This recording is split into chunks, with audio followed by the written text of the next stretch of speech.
Hey everybody, Questwise here, and in today's video I want to talk about a Kickstarter that's currently going on. It was brought to my attention that I'm super excited about, and I really want to share this with you, and I hope you'll go and you'll get a chance to check it out.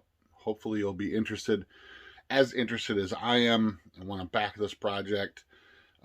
It's a great deal. It's a great product from what I can tell from the things that I've researched on Facebook and Twitter and the Kickstarter page, as well as their own web page itself, which I'll put all the links down below so you can go check them out for yourself. This is Dalreth-Haven in the Ice, a 5e fantasy setting extravaganza. There's a lot of great stuff to talk about this, and so I'll go through what you can expect from this product, what you can expect from the future of this company, as well as why I'm excited about it. So, Dalreth 5e Fantasy RPG Player's Guide is the product that we're looking at. This is done by Darren Anderson Entertainment, and the authors are Jack and Darren Anderson. This project is a new exploration of 5e, a new setting for 5th edition Dungeons and Dragons. Here's what you can expect. This is from the Kickstarter, from Twitter, from their webpage as well too. Here's what you can expect from this Kickstarter project. Hardcover, 200 plus pages. Now there's going to be a lot of these that are plus because it's going to be dependent upon how well the project does. There's a lot of stretch goals. I highly encourage you to check out the stretch goals, and I'll tell you why in a few minutes. 2, the art in this is phenomenal. It is very evocative. It is very thematic to the player setting itself, which we'll get into in just a minute. 17 playable cultures. New pantheon of gods. Love it. I love it. I love it when a new setting guide comes out and you get a whole new sort of pantheon and folklore and traditions to check out. 12 plus new subclasses, 40 plus new feats, 50 plus new backgrounds. That blew me away. Backgrounds are, I think, one of those items that really, I think is a great, I love them. I think backgrounds are a really, really cool aspect of 5th edition. It's one of those things that sort of instantly gives your character some depth. And it's easy to either pick one or roll for one. But I felt like when 5th edition first came out, I felt like a lot of those were a little bit limited. Like I wanted some more. And in Dalreth, you're going to be getting 50 plus new backgrounds. A lot of them are probably going to be very system dependent or, dependent upon the setting. But the Kickstarter also talks about, and their webpage also talks about, how most of these will fit into any 5th edition setting as well too. 200 plus new spells. If you've watched my channel at all, ever, you'll know that I'm a fan of magic, and I love magic, and I love spells, and I love new aspects of ways of magic working. 200 plus new spells in this book. Setting legends and folklore, we already talked about that, kind of ties in with the pantheon a little bit, as well as the history of the world. You're going to get a variant monk, a variant ranger, and a variant druid class as well too. That will you can use in as opposed to the ones that are currently in 5th edition. Here's why I want you to check this out. Not only is this a really cool product, not only is this going to be a beautiful, damn good book, but this Kickstarter project also offers 32 millimeter highly detailed miniatures. There are some pictures out there. I'll put those up here as well too, of some of the miniatures and of some of the 3D renderings of the miniatures. These are gorgeous. So, and as you can see, there's already a theme coming in from the miniatures that you're seeing there. But what is this game, right? What is this setting about? So, from the gleaning that I've done through Twitter and Facebook and their webpage and the Kickstarter page, I've come up with this. So Dalreth, the title of the setting is Dalreth-Haven in the Ice. So already we're getting a little bit of a teaser of what this is.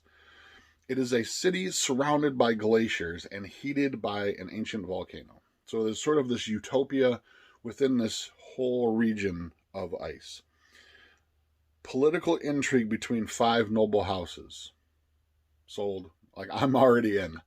I love games that have the option to do political intrigue, that have a more diplomatic style of play. Now, that's not to say that that's what this whole game is about, because the next point is exploration of the frigid, frozen lands. So 2 of the pillars of role-playing, right? If you haven't heard this before, this was something that came out. Chris Perkins talks about this in a lot of his tweets and a lot of the videos through Wizards of the Coast, is that there are 3 pillars of role-playing. One of them is combat, one of them is exploration, and the other one is social interaction. So instantly we already have, I mean, all 3 are right there, right? We have 5 noble houses all interacting, political backstabbing, intrigue, espionage. We have exploration of this crazy sort of frozen land. And I mean, you're going to expect that there's going to be crazy monsters and creatures out there that you'll have to combat as well. So this is what the project is. It's for the player's guide, which is the setting guide itself, as well as all this cool stuff I just mentioned. On top of that, the 32 millimeter miniatures, and take a look at the stretch goals. And that's why I wanted to talk about those as well too, because a lot of the stretch goals unlock a bunch of new miniatures, as well as a bunch of other great stuff, but more miniatures. I have a long history with miniatures.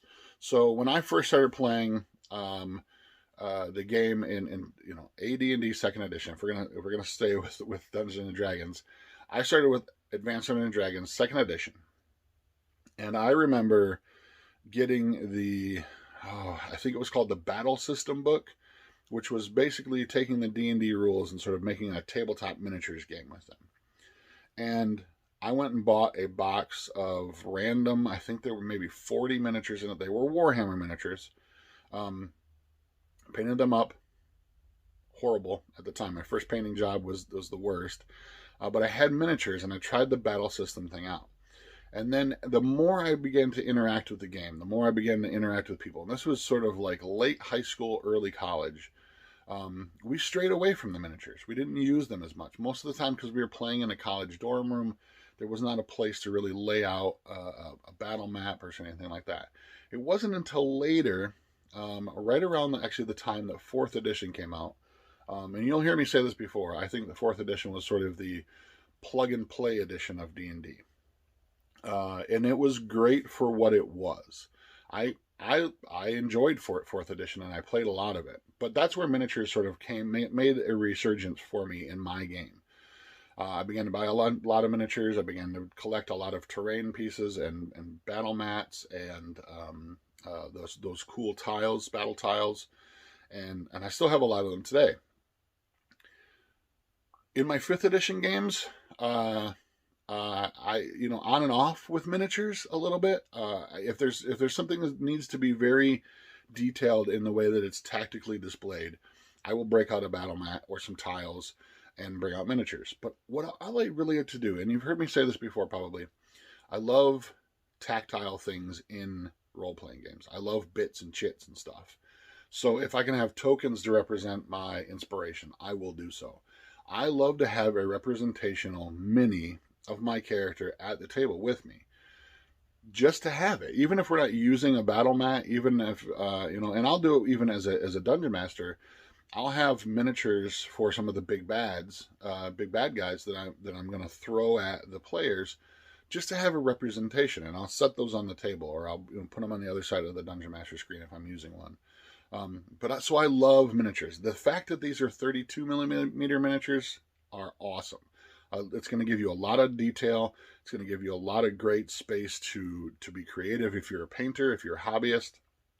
And even if you're not, the scale of these things, which is a little bit bigger, most role-playing miniatures and a majority of like the wargaming miniatures are about 25 millimeter to somewhere in a 30 range. So to have these at 32 millimeter are going to be really, really nice. They're going to represent very well at the table. So if you're going to back this project, tell all your friends about this, because we want to unlock a bunch more of those stretch goals of extra miniatures as well too. So what does this company hold for the future? They've already announced that if this is successful in the future going forward, we're going to see a monster guide, we're going to see an adventure book, we're going to see a giant size adventure maps, and a game master's screen, or dungeon master screen in this case. Dalreth-Haven in the Ice. I'm super, super intrigued. And I think as this unfolds, because we still have a little bit of time left on the Kickstarter itself, I believe as of the filming of this video, there are about 31 days left in the Kickstarter. I could be completely wrong, but like I said, the link will be down below. So go and check it out. If you're kind of on the fence about it a little bit, I would click the notify button, the reminder button, to just keep up to date on this project, because there's a lot of stuff.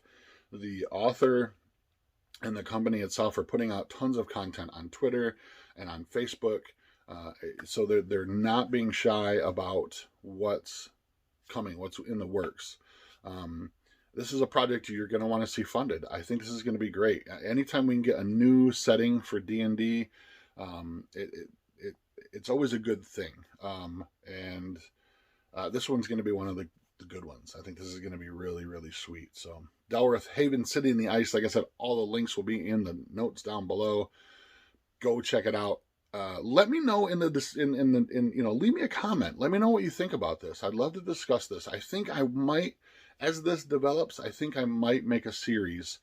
If I can get some more information about the game and maybe some exclusive sneak peeks at things, I'll see what I can do.